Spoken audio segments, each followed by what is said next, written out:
Merci et bienvenue à cette nouvelle séance de formation.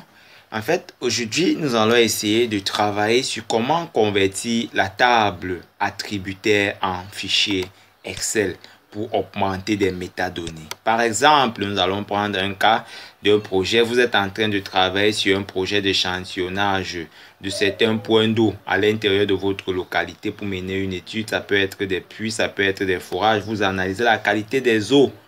Alors, vous avez marqué ces différents puits et forages tels que vous pouvez voir là à l'écran de notre machine. Vous avez marqué ces différents forages et ces puits-là, comme cela. Et là, maintenant, vous souhaitez introduire les valeurs correspondant aux analyses en laboratoire. Ça peut être des paramètres physiques, chimiques ou même biologiques. Comment est-ce que vous allez introduire ces informations-là? Ça devient un peu difficile quand vous êtes à l'intérieur d'un fichier, à l'intérieur d'AMAP, ça devient un peu difficile, mais c'est faisable par une autre mesure. Alors, comment convertir la table attributaire en fichier Excel que vous pouvez facilement introduire ces informations-là à l'intérieur? Pour ce faire, nous devons augmenter des champs. Ça veut dire augmenter des champs correspondant aux différentes coordonnées GPS de ces points-là. Ça veut dire un champ X et un champ Y devant nous permettre d'introduire, de réintroduire notre fichier Excel dans AMAP. Premièrement, on vient là, Add Field, on met X, on indique à la machine que ce sont des chiffres. OK. On vient une fois de plus ici. On augmente un nouveau champ. On met Y double pour indiquer que ce sont des chiffres. OK. Voilà les deux champs que nous venons d'augmenter, X et Y. Rappelez-vous, c'est grâce à X et Y que nous pouvons introduire les fichiers Excel à l'intérieur de AMAP. Maintenant, nous devons réaliser un petit calcul devant permettre à la machine de calculer les coordonnées en X de chaque point et les coordonnées en Y de chaque point d'échantillonnage. Nous nous plaçons sur là. Constatez très bien, la flèche change de côté et on clique. Calcul, géométrie. Nous choisissons, voici le système à l'intérieur duquel nos coordonnées ont été collectées. Bon, nous cliquons là-dessus. Nous déroulons et nous demandons que ça nous donne en mètres. Si nous cliquons sur OK, la machine calcule automatiquement. Mais nous avons oublié de vérifier. Est-ce que, voilà, vous voyez, ce sont les coordonnées de Y. Nous déroulons là, nous prenons plutôt X. Voilà X. Nous validons dans le système de coordonnées où ces points ont été collectés.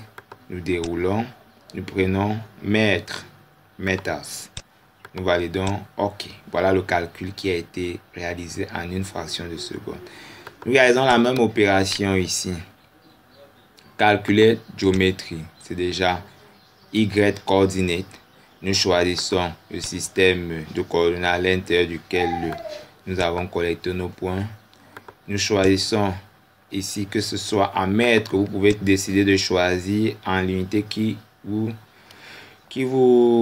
fait, l'unité que vous préférez. OK. Voilà.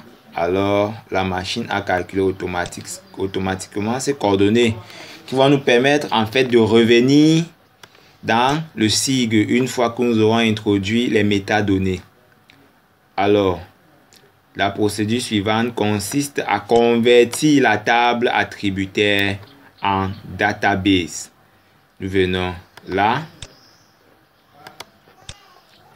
Table Option, Export. Nous voulons exporter la table attributaire pour obtenir plutôt une database.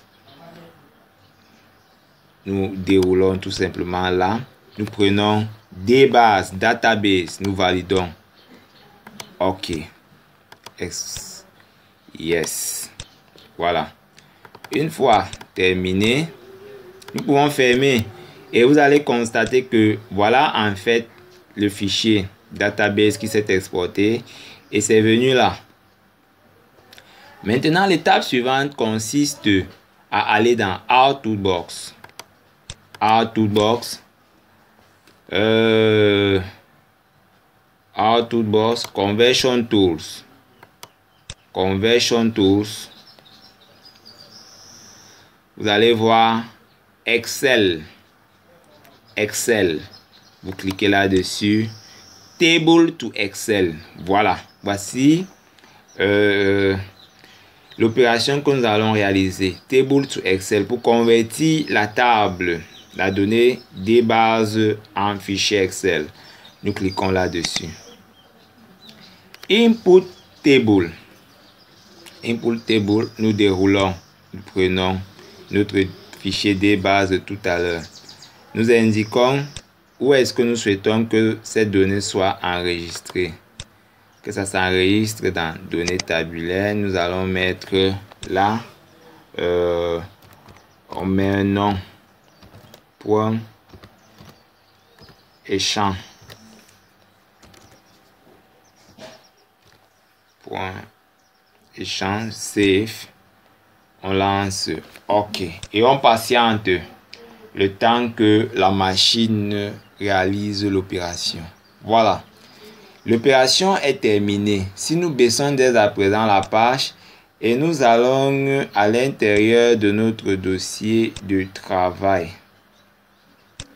Notre dossier qui était, nous avons resté l'information, données tabulaires. Voilà, point et champ. Pouvons le voir.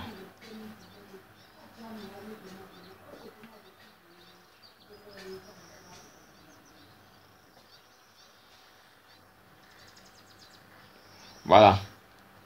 Voilà le fichier qui s'ouvre. Si nous dézoomons un peu. Voilà, en fait, comment est-ce que nous avons converti notre table attributaire en fichier Excel. Dès à présent, nous allons traiter pour retirer les éléments dont nous n'avons pas besoin. Par exemple, tout ceci. Nous n'avons pas besoin. Peut-être dans le cadre de votre étude, vous pouvez en avoir besoin. Mais dans le cadre de ce travail, nous n'avons pas besoin. Nous supprimons. Voilà. Voilà ce que nous avons besoin. Et maintenant, si vous êtes en train de travailler, ceci, je n'ai pas besoin. Supprimer. Voilà. Maintenant, je peux introduire les valeurs correspondant au TDS. Là, j'introduis les valeurs correspondant au pH de chaque point d'échantillonnage et je vais remplir là à l'intérieur. Et après, je pourrais maintenant déterminer l'indice de la qualité de l'eau. Je pourrais calculer l'indice de la qualité de l'eau. Je pourrais réaliser des cartes thématiques pour essayer de voir en fonction quels sont les différents puits dont la qualité de l'eau n'est pas bonne. Quels sont les différents puits dont les valeurs, la qualité physique n'est pas bonne, la qualité chimique n'est pas bonne. Tout cela, après avoir introduit ces métadonnées, je peux réimporter ce fichier Excel à l'intérieur de ARMA pour faire des traitements propres à l'étude dont je suis en train de réaliser. Bon, voilà en fait comment convertir la table attributaire en fichier Excel pour introduire des métadonnées en fonction du projet sur lequel vous travaillez. Alors, disons, fixons-nous rendez-vous pour l'une de nos prochaines formations et merci une fois de plus pour votre attention. Et si vous avez aimé la vidéo, n'hésitez pas de cliquer sur le pouce j'aime là à côté pour nous encourager.